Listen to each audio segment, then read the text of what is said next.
Now, new legal guidance is suggesting that people who abuse others on the internet could face prosecution. The proposals for England and Wales would mean possible court action for people caught creating derogatory hashtags or images or inciting others to harass people online.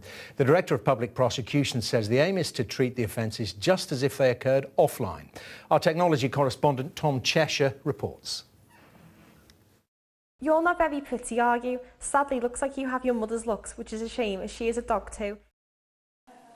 Some of the milder abuse received online by Charlotte. Legal guidelines issued by the Crown Prosecution Service could mean messages like those result in criminal charges.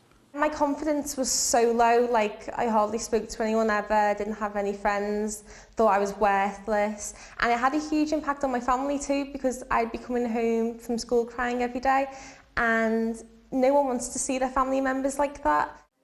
The guidelines target newer behaviours like derogatory hashtags or posting humiliating photoshopped images, as well as racial, religious, homophobic and transphobic hate speech. Some specific forms of abuse are dealt with in the guidelines. Virtual mobbing or dogpiling is when lots of people gang up on one person, often around a hashtag. Doxing involves publishing someone's home address, their email address or bank details. And baiting, when someone is humiliated by being labelled sexually promiscuous or by using photoshopped images. The basic idea is that the abuse that takes place online on platforms like Snapchat, WhatsApp, Twitter, Facebook, even email, ends up here in convictions at court. And those convictions lead to less abuse online in the first place. But critics say there's already a mountain of evidence for police to use, for prosecutors to use, and that these new guidelines won't necessarily change that. It started off just with snidey little comments, and it progressed to horrific disability hate crime speech, horrendous tweets about my disability and my condition. Kevin Healy, an autism and anti-bullier campaigner, is one of those with doubts.